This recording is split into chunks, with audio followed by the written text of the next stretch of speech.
అందరికీ జై శ్రీరామ్. జగన్మోహన్ రెడ్డి ఒకసారి అంటే 5 సంవత్సరాలు సీఎం చేసినప్పటికీ మొన్నటి 2024 ఎలక్షన్లో 11 సీట్లు వచ్చినప్పటికీ ఇంకా సిగ్గు శరము లజ్జ మానం అనేది రాలేదు అని నేనైతే అనుకుంటా ఉన్నా. మరి వీడియో కనుక మీరు చూస్తే పూర్తి వరకు మీరే అర్థమవుతుంది. ఏదైతే ఒక చిన్న ఇష్యూ నీకు ప్రతిపక్షంలో ఉండి ప్రభుత్వాన్ని ప్రశ్నించాలంటే, ప్రభుత్వాన్ని ప్రశ్నిస్తూ ప్రజలకు దగ్గర కావాలంటే 1,00,000 ప్రాబ్లాలు ఉన్నాయి.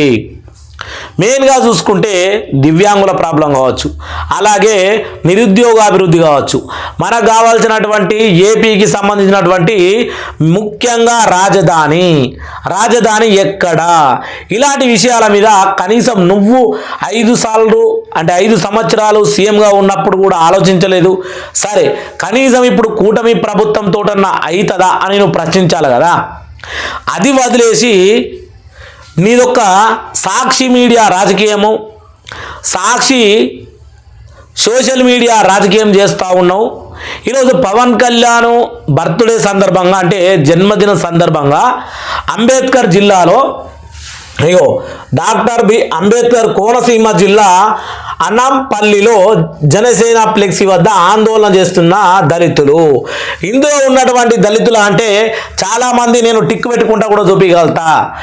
జనసేన ఫ్లెక్సీ దగ్గర ఉన్నటువంటి వాళ్ళు నీ కార్యకర్తలు, ఎవరైతే జగన్మోహన్ రెడ్డికి కావాల్సినటువంటి వాళ్ళు ఉన్నారో వాళ్ళు అక్కడికి వచ్చి ఆందోళన చేసి మీ దళిత వర్గాలను, మీ దళితులను కించపరిచే విధంగా ఈ బ్యానర్ ఉన్నదని వాళ్ళని రెచ్చగొట్టినటువంటి వైనము జగన్మోహన్ రెడ్డి నీచ రాజకీయం. తల్లితో రాజకీయం చేసినావు, చెల్లితో రాజకీయం చేసినావు, చిన్నాన శవంతో రాజకీయం చేసినావు, తండ్రి శవంతో కూడా రాజకీయం చేసినటువంటి దుర్మార్గునివి నువ్వు.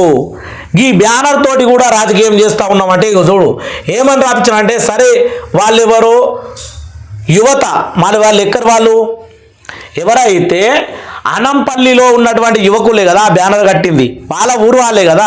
ఇక్కడ కనుక మనము మీరెంత, మీ స్థాయి ఎంత, రోడ్ల మీద పడేస్తాం కొడకల్లారా అని కొటేషన్లు 3 రకాలుగా రాశారు.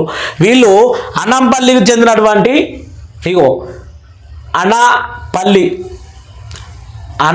అనాపల్లికి చెందినటువంటి ఆ గ్రామానికి చెందినటువంటి యువకులు. మరి ఆ యువకులే కడితే ఆ గ్రామంలో ఉన్న పెద్ద మనుషులు మాట్లాడతారు, అరే బాబు ఇది కరెక్ట్ కాదు, మీరు రాసినటువంటి కొటేషన్ ఓకే, డిప్యూటీ సీఎం అయినప్పటికీ ఆయన బర్త్డే స్పెషల్గా మీరు బ్యానర్ కట్టుకోవచ్చు కానీ ఇది కరెక్ట్ కాదని వాళ్ళు మాట్లాడుకుంటారు. దీన్ని ఏం చేసినారంటే, ప్రజలారా మీరు చూడుర్రి, సోషల్ మీడియాలో ప్రతి ఛానల్లో ఈ యొక్క అనాపల్లి అనేది అసలు ఎవరికి కూడా తెలియదు. డాక్టర్ బిఆర్ అంబేద్కర్ కోనసీమ జిల్లా అంటే తెలుసు కావచ్చు కానీ అక్కడ జిల్లాలో ఉన్నటువంటి ఈ విలేజ్ అంటే ఎవరికీ తెలియదు. కానీ ఈ యొక్క బ్యానర్ తోటి సోషల్ మీడియాలో మొత్తం హోరెత్తిపోతూ ఉన్నది. ఇది జగన్మోహన్ రెడ్డి చేసినటువంటి ఒక నేను చెప్పినా కదా, ఇప్పుడు చెల్లితో, అమ్మతో, చిన్నాన్నతో, కన్న తండ్రితో రాజకీయం చేసినటువంటి నీచుడు జగన్మోహన్ రెడ్డి. వీళ్ళతోటి వైసీపీ కొంతమంది బ్యాచ్ తోటి ఈ బ్యానర్ని జింపేయడము, కొంతమంది రెచ్చగొట్టి కథలు చేసినాడు.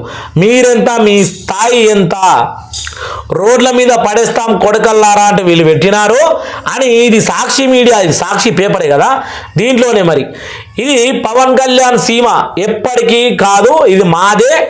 డాక్టర్ అంబేద్కర్ కోనసీమ జిల్లాలో ఫ్లెక్సీ ఏర్పాటు చేసిన జనసేన తమను అవమానించారంటూ దళితుల ఆందోళన.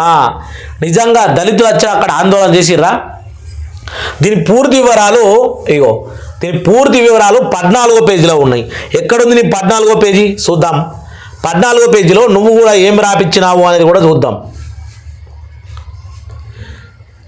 నీ గురించి బయట పెడితే అసలు నీ బతుకు, నీ బండారము, నీకేమైనా సిగ్గుందా అంటే నీకు సిగ్గు శరము ఏమీ లేనటువంటి మనకు దాని గురించి కావాలి కదా. ఇదేనా మరి దాని గురించి? ఇదే ఇక ఇక్కడ ఎంత మంచిగా రాపించినాడు అంటే లెంకుతున్నా నేను, కానీ ఎక్కడుందని లెంకుతా ఉన్నా. 14వ పేజీలో ఉన్నది, కానీ అదేనా కాదా అని మాత్రం లెంకుతా ఉన్నా. అందరికీ కనిపించాలి, అందరూ చదవాలి, మేలుకోవాలి. సాక్షి పేపర్లో 14వ పేజీలో ఎంత పెద్దగా వేయించినాడు అనేది మనం చూడాలంటే జనసేన మీద నీకు ఎంత కుట్ర కుతంత్రం కుళ్ళు, నీకున్నటువంటి ఈశ్వ దేశం అనేది మొత్తము జనసేన మీదనే ఉందని కనబడుతున్నటువంటి విషయం. జనసేన నాయకుల వికృత చేష్టలు. పంచాయతీ కార్యాలయంలో కాగితాలు చించి నినాదాల నాగులపాలు పాడు జనసేన నాయకుల వికృత చేష్టలు పరాకాష్ఠకు చేరాయి. మంగళవారం జనసేన పార్టీ అధ్యక్షుడు పవన్ కళ్యాణ్ పుట్టినరోజు సందర్భంగా ప్రకాశం జిల్లాలో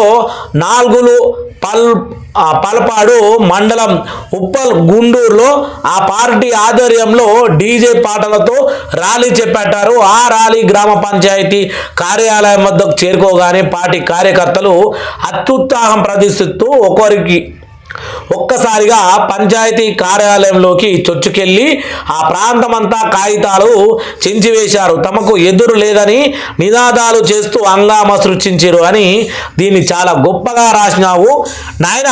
నీ గురించి గనక నువ్వు చెల్లి ఆస్తులు దోసుకున్నప్పుడు, దీని గురించి దోసుకున్నప్పుడు వాళ్ళు ఎవరిని ఏమి చెయ్యలేరు. నేనేమంటాను అంటే వాళ్ళు మీకు మాదిరిగా చిన్నాయన హత్యలే, చెల్లె ఆస్తుల్లో దోచుకోలే, కన్న తల్లిని రాజకీయం కోసము కన్న తల్లి చంపేస్తాడేమో అని భయపడే అటువంటి విధ్వంసాలు చేయలే. వాళ్ళు ర్యాలీలు చేసిర్రు. ఎందుకంటే ఈరోజు మొత్తానికి గ్రామ పంచాయతీ శాఖ పవన్ కళ్యాణ్ చేతిలో ఉంది కాబట్టి నువ్వు ఉన్నప్పుడు కనీసం బ్లీచింగ్ పౌడర్కు దిక్కులేనటువంటి రాజకీయం నువ్వు చేస్తే పవన్ కళ్యాణ్ ఈరోజు ఊరూరుకు నీళ్లు రావాలి, గ్రామ పంచాయతీ నిధులు ఉండాలి, గ్రామం బాగుంటేనే పట్టణాలు బాగుంటాయి, పట్టణాలు బాగుంటేనే ఆంధ్రప్రదేశ్ బాగుంటుంది అని ఈయన ఎవరైతే పవన్ కళ్యాణ్ గారు 12,000 కోట్లతోటి గ్రామ పంచాయతీల నిధులు సేకరిస్తే ఈరోజు గ్రామ పంచాయతీల గురించి గ్రామాల్లో ఆయన పుట్టినరోజు జరుపుకుంటా ఉంటే నీకు మండిపోతా ఉంది. ఎందుకంటే కోనసీమ రాయలసీమ అంతా మీ అయ్య సంపాదించింది, మీ తాతలు సంపాదించింది, నీది అనుకున్నావు కాబట్టి ఇప్పుడు నీకు మండుతా ఉన్నది అన్నట్టు. అంటే మీ కాళ్ళ కాడ బాంచెందొరాని కాలు మొక్కుతూనే కోనసీమ ప్రజలు కూడా ఇప్పటికీ వెనుకబడే ఉండాలనా? కనీసం బ్లీచింగ్ పౌడర్ కూడా గ్రామ పంచాయతీల్లో డబ్బులు లేవు అని చెప్పినటువంటి సర్పంచులు ఎంతోమంది నీ కర్నూలు, కడప ఈ గ్రామాలు నీ జిల్లాల్లో ఉన్నటువంటి గ్రామాలే. పులివెందుల నియోజకవర్గంలోనే ఎంతోమంది గ్రామాల్లో దిక్కులేక బయటకు చెప్పుకోలేక మింగి సచ్చినారు. సిగ్గు శరం లేని నువ్వు నీ యొక్క ప్రచారము. ఇంకా ఇడేమిచ్చిండు, జనసేన నాయకులు హంగామా చేస్తున్న వీడియో కోసం QR కోడ్ను స్కాన్ చేయండి. గింత దిగదారినవరా విధవా, అసలు నిన్ను ఏమని తిట్టాలే? కోడికత్తి భాగవతం ఆడే విధవ వాళ్ళు చేసిన వికృత చేష్టల కోసం అట ఈ QR కోడ్ను స్కాన్ చేస్తే ఏమొస్తాయి మరి? డబ్బులు వస్తాయా? లేకపోతే వాళ్ళు ఇంకా ఏం చేసినారు చెప్పు? మీలాగా ఆడవాళ్ళను, ఇంట్లో ఉన్న భార్యలను, వీళ్ళను మంత్రి స్థానంలో ఉండి నడి రోడ్డు మీద ఒక డాక్టర్ను చేసినటువంటి డాక్టర్ను హతమార్చిన విధానం మీది. కరోనా టైంలో ఏదైతే మనకు అందరికీ వ్యాక్సిన్ అందుతలేదు అని ఒక డాక్టర్ చెప్పిన దానికి ఆయనకు పిచ్చి ఉంది అని, లేని పిచ్చిని ఉన్నదని సృష్టించి ఆయనే చనిపోయేలా చేసినటువంటి దుర్మార్గునివి నువ్వు. నీ గురించి ఇంకా మాట్లాడాలనా? సరే, వీడియో లెంత్ అవుతా ఉన్నది. ఈ నీచుడు గురించి మాట్లాడాలంటే ఈ రోజు నుంచి నేను గట్టిగానే మాట్లాడతా. నువ్వు ఈ 2029లో కాదు, 2029లో కాదు, మొత్తానికి అసలు నీ లైఫ్లో కూడా సీఎం కుర్చీ కాదు కదా, కనీసం రోజుకు ఎమ్మెల్యే కుర్చీ కూడా దొరకకుండా చేసే బాధ్యత నేను కూడా తీసుకోబోతా ఉన్నా. సిగ్గు శరం లేని లుచ్చా బాడకావు. అందరికీ జై శ్రీరామ్, జై శ్రీరామ్. ఎవరు కూడా దళిత బిడ్డలారి కోలే పోయిందల్లా ఈ యొక్క వైసీపీకి సంబంధించినటువంటి షాడో కానీ మనుషులు పోయి అక్కడ హంగామా చేసినారు. పోలీసులు వచ్చి వాళ్ళని వెళ్ళగొడితే అక్కడ ఆ షాడో గాళ్ళు బ్యానర్ కూడా చించేసినారు. అది దుస్థితి. మళ్ళీ అందరికీ జై శ్రీరామ్, జై శ్రీరామ్.